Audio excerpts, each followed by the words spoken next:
Hey there. So, in today's short video, I want to talk a little bit about the science behind intermittent fasting and how it really is helpful for weight loss and why I recommend it to my weight loss patients.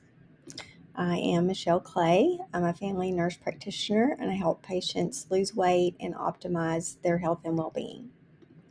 Okay, so intermittent fasting, you've probably heard of it. It's gained a lot of popularity in the last few years. And it basically is not what we would consider a diet. It is more focused on when we eat rather than what we eat. So let's look a little bit at the science behind intermittent fasting and kind of how it works. So essentially, intermittent fasting is just cycling between periods of eating and periods of fasting. We all do this to some extent because when we're asleep, we can't eat. So we all have at least a short window, a few hours at least, when we're asleep that we're not eating, which is why breakfast is called breakfast. We're breaking our fast. So intermittent fasting is just being intentional with that and going a certain number of hours without eating and allow your natural response to fasting to kick in. There's a lot of health related benefits to that, and as well as um, helping to lose weight and to maintain weight loss. So, what some of the other benefits is it's very flexible. I know whenever I start a new diet, there's always a learning curve. It's always kind of cumbersome at the beginning because you're trying to figure out what can I eat, what can I fix, checking calories or whatever your diet happens to be. And this is really simple. It's just a matter of going a certain number of hours and not focusing as much on what you eat. It's also very customizable. So if you happen to be someone who eats earlier in the day, you can just, you know, adjust your fasting and eating windows, or if you're, later in the day. So it's really flexible, and so that's really helpful for people as well. And there's a ton of evidence to back up intermittent fasting and the health benefits that it has for you. Okay, so essentially, I want to just talk about the kind of the key ways it works, kind of the science behind it. So, after several hours of fasting is really when the benefits kick in. So, one of the main ways that it helps with weight loss, in particular, is it makes your body more sensitive to insulin. And what happens when we're eating all the time is our bodies constantly have the sugar to process. And so our body's dumping insulin, more insulin, more insulin, more insulin, to the point where eventually your body's like, I'm not even going to pay attention. It's just more insulin. It becomes desensitized because we have so much of it. So, what happens when your body is desensitized to insulin, then your blood glucose is staying on the outside of the cell. And when we make our body more sensitive again, then the insulin is more able to open the cells up, allow the glucose outside of the cell to go in the cell where it's useful, and your body converts it into energy. So, a lot of times, my patients that are struggling with their weight also have fatigue. And one of the big causes for them, is because their body's not processing, it's not able to convert the sugar into energy. And so, by having some periods of not eating, that allows your body, because you're not having all that insulin, become sensitive again to it. And so that's one of the key ways that intermittent fasting helps. Another way is it helps your body burn fat. So I try to always explain to my patients that you need to go at least 12 hours without eating every day, preferably most days, at least aim for that, because it takes your body about 12 hours to switch from the carbs or glucose that you've eaten for the day and burn it. Plus, your body will store what you can't use right that minute in your liver. And it takes about 12 hours to burn through all of that before your body can switch over and start burning your fat for fuel. And so, if we're working on our weight, we want our bodies to dip into our fat stores a little bit each day. So, we want to go at least 12 hours in order for that to happen. If we have less than 12 hours, then we're probably never really giving our body a chance to even need to switch over to the fat. Your body will always use your glucose first because it's easy and available. That's just the system it will default to. And it can also run on fat, but it has to go through all the glucose first. So by going 12 hours, you're giving your body the chance to switch over and actually burn your fat. It also just naturally reduces your calorie intake because you're eating for a shorter window of time. So instead of maybe eating 16 hours out of the day, you're only eating 12 or less hours out of the day. So just naturally, because you have a shorter window, most often you're reducing your calorie intake. It also, kind of maybe opposite of what you would think, is it actually increases metabolism. There is some false information floating around that you need to eat every 2 hours in order to kind of stoke your metabolism and keep it burning. And we're not fires, and so our bodies don't work that way. It's good in theory, but it's not actually based in science. So by actually having periods of fasting, you actually improve your metabolism. So it actually increases your metabolism. Another really huge benefit, it's not really as closely associated with weight loss, although maybe somewhat, is a process called autophagy. And what autophagy is basically your body's maintenance system. So whenever we take in food, our bodies has to take care of it. It has to digest it. You can't just leave food in your stomach and say, I'll get to that later. It's top priority. Your body has to take care of it. So when we're eating constantly, our body has to take care of that and only has so many resources. So when we give it a period of time without having to worry with digesting, it has the resources available to do other things. And so other things include going around and looking for cells that are not optimal and taking them out. Fixing things, working on repairing joints, repairing things in our bodies. Our bodies are actually miraculous in how they can heal themselves if given the opportunity. So if you're a mom or even a dad, you can probably relate to this. I tell people it's kind of like if you're trying to clean your house and your kids are home, you just pick up one mess and then there's another mess and you really don't feel like you can get anywhere. But if everybody leaves the house, it's just you can get everything picked up, everything's tidy, and you can do extra stuff like clean your baseboards and stuff that you wouldn't normally do. And so that's kind of autophagy for your body.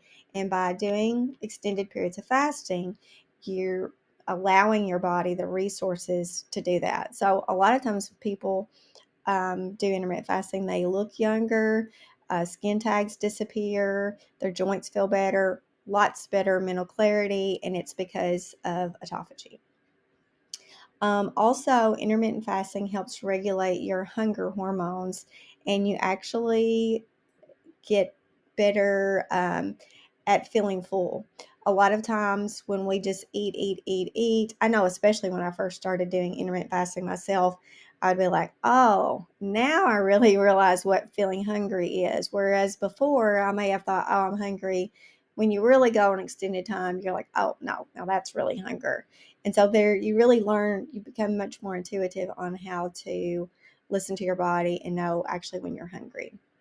And then I just put a picture of a meal. Like, even though you can be a little less restrictive if you're doing intermittent fasting on what you eat during your eating window because of all these other good things, you still don't want to just eat junk, right? You want to give your body good whole foods that aren't processed or fake foods is what I call them. So, but there's no measuring, there's no, I need to eat this many of whatever. So that's, a nice benefit, I think, for a lot of people. Now, there are a lot of intermittent fasting plans, you could say. I usually, if people have never, my patients have never done it before, or maybe have done it but not done it long enough to create a new habit, I just recommend you start with 12-12. And a lot of times you may be doing this, but you're just not realizing it or being intentional about it. And I tell my patients to be intentional because if you're not, and you're just going about day to day, then you can't really create a new habit. And you really want this to be a long-term habit. And so I just recommend they start with 12-12, which means look at the clock whenever you finish your last meal of the day, see what time it is. Let's say it's 6 p.m. Then just mentally note, okay, I'm not going to take any more calories until 6 a.m. at least. Okay. And so a lot of the fasting window, you're actually asleep. So it's a lot easier usually for people than they think it might be. Then once you kind of get 12-12 down pat and you're like, oh, I could easily add another hour to this. I'm not even hungry. And then just gradually you can kind of push that out. And I encourage my patients as much as possible to try to aim for an ultimate goal of a 16-8 eating plan. And so basically that means 16 hours of the day you would be fasting, and then 8 hours of the day you would be eating. So for instance, your eating window starts at 9 and you would end it at 5 is a 16-8. Now, if you're an early eater, like I try to finish my supper, usually we're done eating by 5. So I can have an earlier start to my window. But if you happen to be someone who's like, I don't normally, just because of your schedule or whatever, we don't usually finish supper till 8 or 9, then you would just scoot your beginning of your fasting window out a little bit later. So it's very flexible and adaptable that way. Now, there are some people that do 5-2 eating plan, and that's where 5 days of the week you just eat regular normal schedule. 2 days of the week you would drastically reduce your calories to usually 500 or less. I personally don't like that plan for me, but it works. If that works for people, it's a good alternative. So just some tips to get started if you've never done this before is, like I said, start slow. Just start with a 12-12. Just know that in your fasting window, you still drink fluids, but just make sure they're calorie-free fluids. Now, there are some uh, teetotalers in the intermittent fasting world that say if you drink, say, diet soda, for instance, even though it's calorie free, it does have a sweet flavor. It might cause an insulin response because your body thinks it's sugar. I tell people I don't get too bent out of shape out of that. If it's calorie free and you're doing fasting, you're going to be way ahead if you aren't. But water's always best. So if you're a water drinker, that would be perfect. One thing to be cautious of is people who drink coffee oftentimes forget that the creamer could bump them out of fasting. So if you're a coffee drinker and you can't live without your creamer, usually it just takes about 30 calories to bump you out of fasting benefits. So if that happens to be you, just try to delay your coffee. You can still have it, but just push it back a little bit to where it's within your eating window. Then the right schedule. Just play around with it.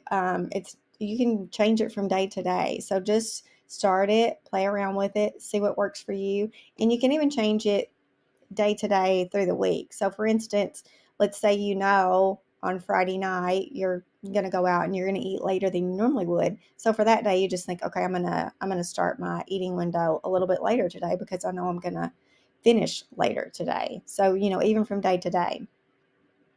Be sure you stay well hydrated. When you go into ketosis, when your body's burning fat, it tends, as a side effect, makes you feel thirstier. And also, our brains are not very good at distinguishing between I'm hungry messages and I'm thirsty messages. So, a lot of times when you think I'm hungry, you're actually just thirsty. So, be sure you're staying well hydrated when you are in your fasting window. Plan ahead. Even the example I just gave about, knowing that you're going to be out later in the night, bumping your schedule down. But even just a quick thought in the evening, like, what do I got going on tomorrow? Kind of thinking through your day when you are planning to start your eating window and planning to finish it, and what you might eat during your eating window. And then just monitor your progress as you're going along and experimenting with different schedules and periods. Kind of keep track of how you feel. Do you have more energy? is your brain clearer, different things like that, so that you can kind of see what works best for you. Always never think that one thing is best for every person the exact same way, right? We're all different and we all have to kind of tweak things to get them to work exactly for us. Okay, well, that's it for this video. I hope it was helpful. If you have any questions or comments, just let me know. If you happen to live in Kentucky and you are interested in help with losing weight or optimizing your health, you can reach out to me. My website and email are listed there on my Facebook page. Thanks a lot.